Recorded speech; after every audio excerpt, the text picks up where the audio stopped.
Nació en la Casa del Sol, donde se tiñe la fuerza más pura. Ha cubierto cuerpos, textiles. Cruzó los mares. Trazó su destino a la trascendencia, el tesoro de un pequeño insecto que transformó una época con intensidad.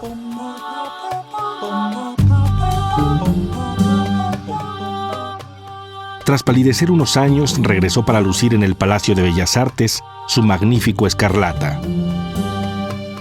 Rojo mexicano.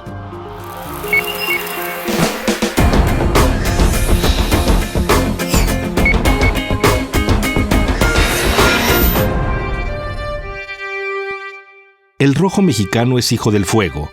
Solían llamarle Nochestli o sangre de tuna, de nopal, porque describe literalmente su esencia, la que ha nutrido secularmente estas tierras y ha bañado profusamente diversas regiones del mundo.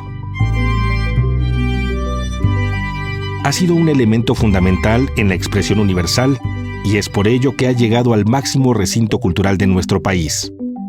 Rojo mexicano, la grana cochinilla en el arte.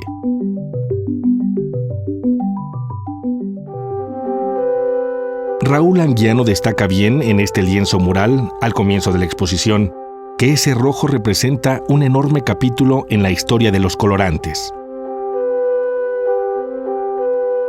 Y para muestra, este testigo de su antigüedad. Un lienzo hallado en una cueva de Morelos, elaborado 300 años antes de Cristo. Desde entonces al menos, se procuró el uso del pigmento en nuestro territorio. ¿De dónde surge este espléndido color que ha transformado la historia? El rojo, del que Fray Bernardino de Sagundio cuenta en la Historia General de las Cosas de la Nueva España. La respuesta se encuentra en la hembra de este pequeño insecto, conocido como grana cochinilla fina o Dactylopius coccus.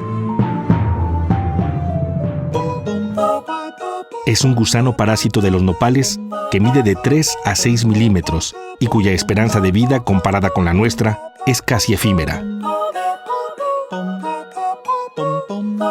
Los machos viven 3 días y las hembras para la producción 3 meses.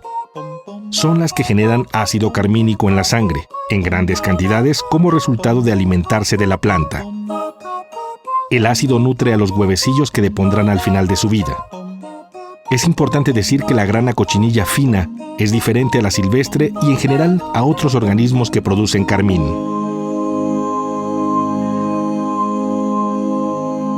Aproximadamente 2% de esos insectos eran ácido carmínico y hay muchos insectos, también se utilizaban raíces, plantas. La grana cochinilla tiene ya seco aproximadamente un 20% de ácido carmínico y también un pequeño grado de ácido quérmico, que también es como otra sustancia que también se utiliza para colorante rojo. Los antiguos mexicanos y otros pueblos mesoamericanos sabían de este regalo de la naturaleza, y por ello el insecto constituyó uno de los tributos más preciados.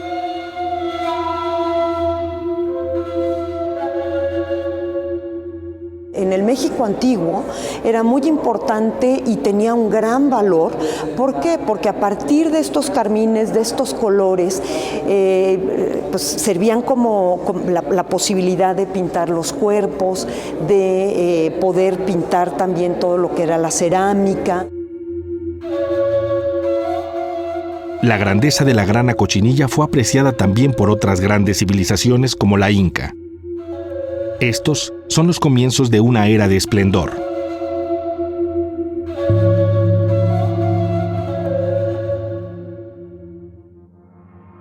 Este rojo es más que un pigmento. Entraña sabiduría cósmica y ancestral.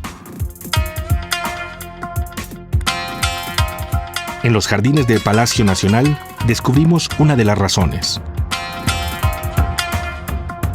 Una pequeña producción de la grana sirve para ofrecer un taller que imparte esta audaz científica con corazón de artesana. A Sara Pineda, el insecto le cambió la vida y la visión.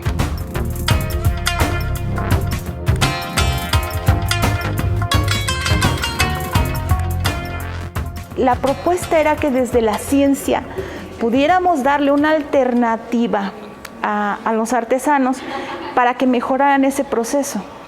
Entonces entré al Museo de Arte Popular y me encantó todo lo que había detrás del insecto, del color, de su magia, porque cuando estás en el laboratorio compruebas y dices, sí, pinta por esta razón, pero cuando ya estás en la parte del arte o la parte artesanal, te das cuenta que el artesano ve mucho más que lo que ve la ciencia, y que es esto lo que tú transmites en ese color. Sabe bien que trabajar con el pigmento no es una habilidad, sino un intercambio que se propicia al recolectar la grana, molerla en el mortero o al deslizarla en una superficie.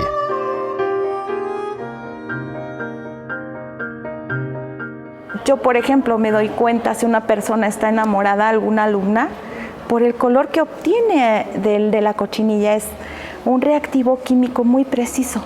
Si estás enojada, tus colores van a variar. Si tienes un carácter fuerte, se vuelven más oscuros. Si tienes un carácter más tenue, se vuelven más pastel. De hecho, si todavía crees en el amor romántico, la puedes ver reflejada ahí. Quizá por todo esto, la sangre de Nochestli se ha transfundido prácticamente a todo el mundo y filtrado al sistema circulatorio del arte universal. En esta época de crisis ambiental, preparar el colorante natural representa una oportunidad y un compromiso para no generar una sobreexplotación, como ha ocurrido con otros insumos. La propuesta es poder dar un poco, ¿no? Poder sembrar otro palo, poder respetar un poco más al caracol y hacerlo como parte de una conciencia dentro de los mismos talleres. Si yo voy a tomar de la naturaleza una planta, voy a devolver algo. ¿No lo notas? Ya establecimos contacto con la grana. Es momento de dejarnos fluir con ella y su fascinante historia.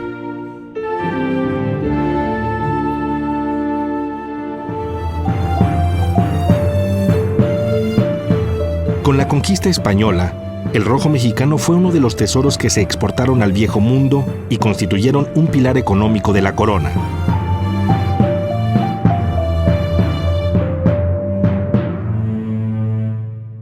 Llegando a México, los españoles fueron a pasear por el mercado y los tianguis de Tenochtitlán y se maravillaron cuando vieron los resultados increíbles obtenidos por los tintoreros prehispánicos utilizando ese pigmento. Entonces mandó Cortés al rey de España, el muy joven Carlos V, le mandó como muestras de muchas cosas, de oro, de todo, de plata, de todo lo que habían encontrado, y también textiles teñidos con cochinilla. Y entonces el rey sí estuvo muy estupefacto y pidió que se trajera más de esa cochinilla, porque, bueno, necesitaba dinero. Y tuvo esa intuición extraordinaria. Estos cuadros son la conclusión del éxito del colorante tras la conquista. No pasaron más de 3 décadas para que la cochinilla pulverizada cautivara a Europa. Así que a partir de 1530 más o menos llegaron bajo el custodio de la corona española los primeros cargamentos de cochinilla desde el puerto de Veracruz a Sevilla, y con mucha protección porque no querían que se difundiera ni siquiera que se supiera qué es la cochinilla, para preservar ese monopolio, lo que hicieron durante siglos.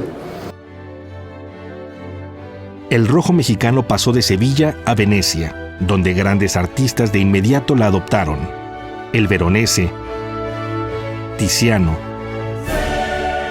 Tintoretto.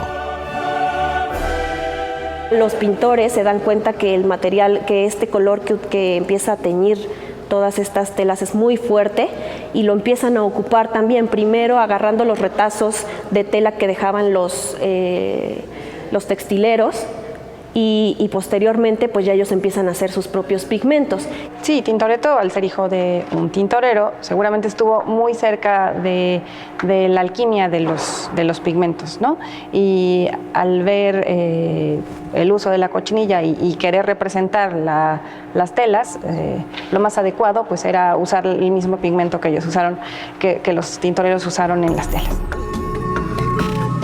Quedó claro entonces que la grana era un colorante eficiente, pero sobre todo muy versátil. Este componente químico, el ácido carmínico, que al mezclarlo con otros componentes o sustratos o mordentes, dependiendo si vas a pintar una tela o vas a hacer un pigmento, hacen que el color rojo tenga el escarlata, como se le llamaba, fuera un color muy fuerte y muy interesante para poder realizar diferentes tonalidades en las obras.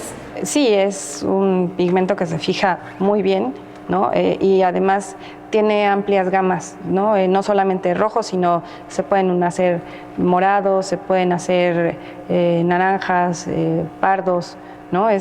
Y sobre todo dura más con las lavadas y pues sí, duraba más, que era lo que les interesaba a los tintoreros, ¿no?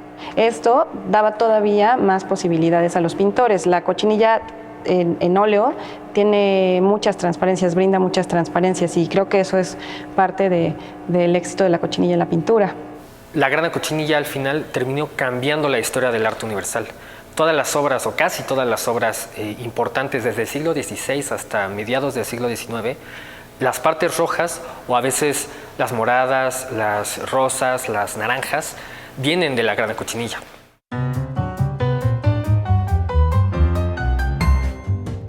La exposición de Bellas Artes es resultado de un congreso que se organizó en 2014, que reveló que la grana cochinilla ha sido ampliamente empleada en el arte. Las obras que se presentan aquí han sido analizadas químicamente por especialistas en materiales de diversas instituciones. Se investigaron más de 200 obras por parte de la UNAM, de las cuales el 40% tuvieron grana. Entonces estamos hablando de una cantidad muy importante y de ahí hicimos, por supuesto, una selección curatorial de obras de Sebastián López de Arteaga, de Andrés de Concha, de Cristóbal de Villalpando. Esta es una de ellas, Magdalena Penitente, de Francisco de Zurbarán. Pertenece a la colección del Museo Nacional de San Carlos.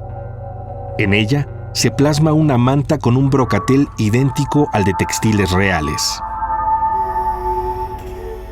Y la investigación estuvo a cargo de los investigadores de la UNAM, y ellos descubrieron que justo este manto que se ve sobre la mesa, ¿no?, en el que está recargado la Magdalena, tiene cochinilla en las partes rojas, que coincide junto con los otros textiles de los que aquí se muestran y de los que hacemos referencia para ejemplificar esta intención, ¿no? También estos fueron analizados. Los hilos rojos de cada textil tienen cochinilla. La fascinación por la grana en Europa fue tal que pronto se convirtió en la segunda fuente de ingresos para la Nueva España. No fue más valiosa que la plata, pero sí que el oro. Los españoles guardaron el secreto del origen de la cochinilla. No se sabía qué era, no se sabía si era un insecto, si era una planta, una semilla, ¿no? Y especulaban mucho sobre qué cosa era, ¿no? Entonces guardaron con eso el monopolio del comercio de la cochinilla durante muchos siglos, casi 3 siglos. La zona de Oaxaca, por ejemplo, durante estos 3 siglos de dominación española, pues era prácticamente a lo que se dedicaba casi el 90% de la población en Oaxaca. Y banqueros españoles, banqueros luego holandeses, hicieron una especulación con la grana. Entonces guardaban grana, ¿no? y hacían que el valor aumentara. Entonces este pigmento prestigioso de por sí, caro de por sí, se aumentaba su valor. Para el siglo XVII el valor de la cochinilla se cuadruplicó. Gracias a ese precio enorme, muy rápidamente se volvió algo de lujo. Y en todas las cortes de Europa, en España, en Francia, en Flandes, en Italia, empezó esa idea de que los ricos tenían que lucir con ropa teñida con cochinilla y también con mobiliario, con cortinas y todo eso. Entonces así empezó esa aventura enorme que duró mucho tiempo. En el 17, por ejemplo, Luis XIV decidió volver a tapizar casi todo Versalles con cochinilla para poder así como, sí, lucirse como el rey muy rico que, bueno, enseña a todos su riqueza. La grana cochinilla se asoció de inmediato al poder, y en el arte, el colorante acompañó durante su auge a los personajes principales.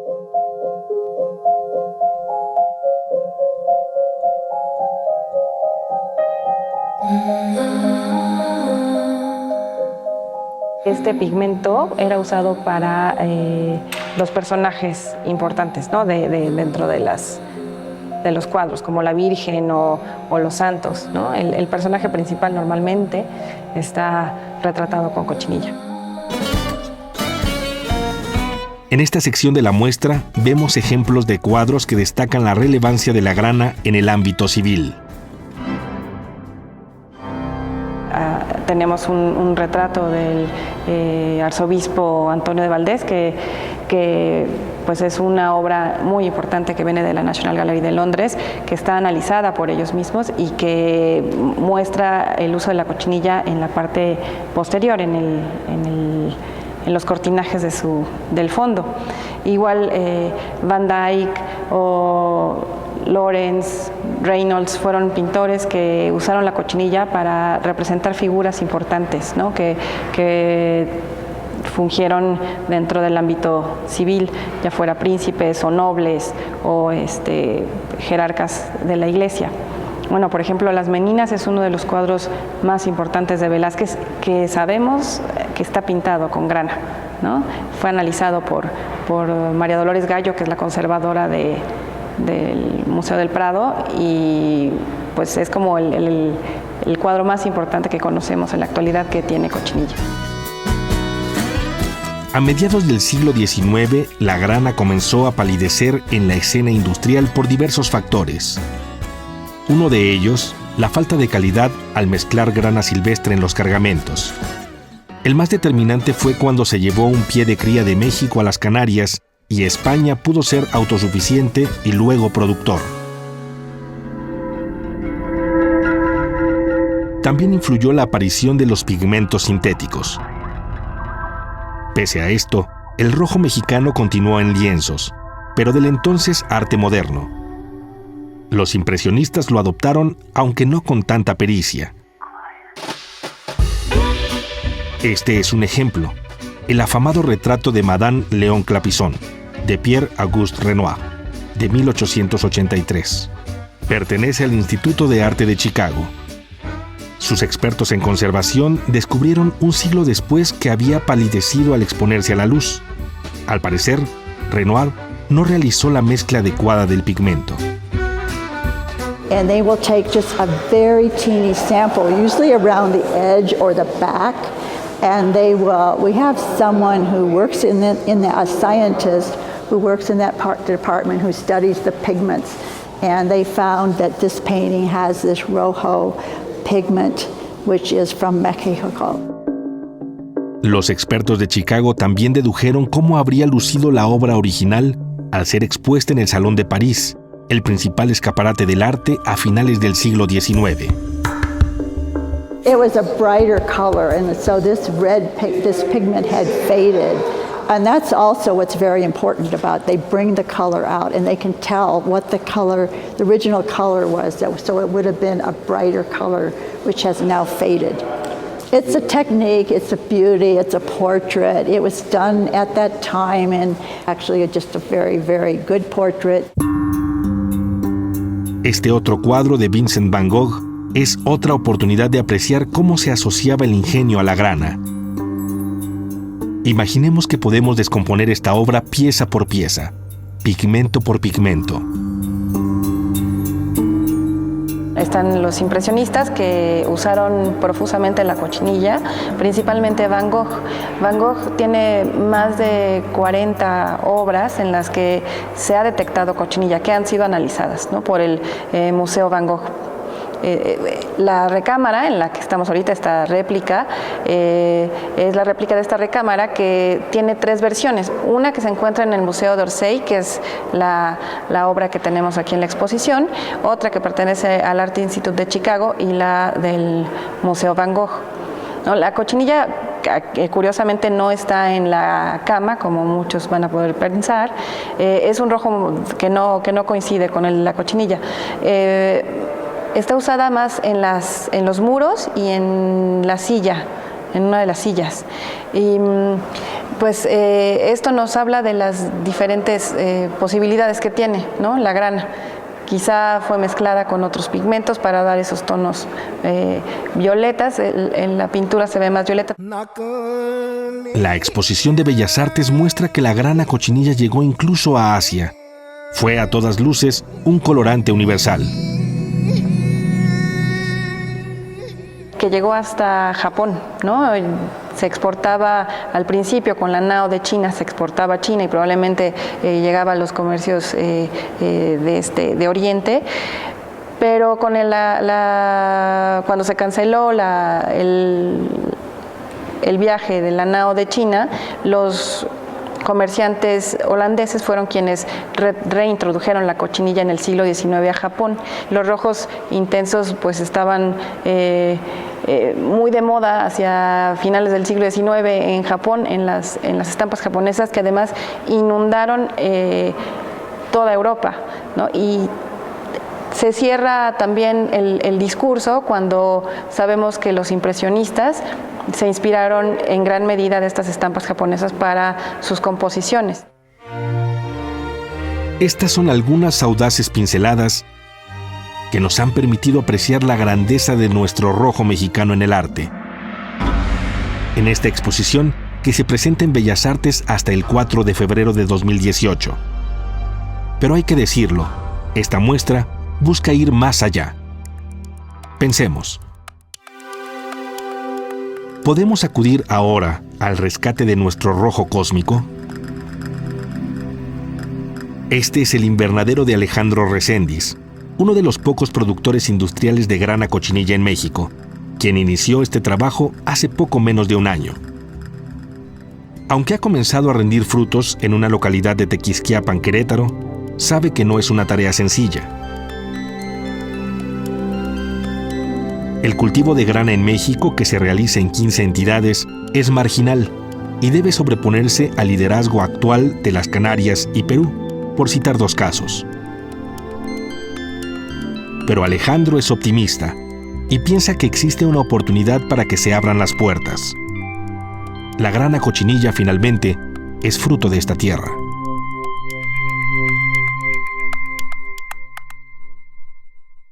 Muy contento, la verdad, de producir este insecto. Creo yo que nunca ha perdido su importancia. La importancia de producirla la perdimos nosotros, pero la grana no ha perdido su importancia. A muchos nos resulta de halago poder trabajar con este producto. La grana cochinilla marcó la historia. Es un simple insecto, pero ese simple insecto puede darnos de comer.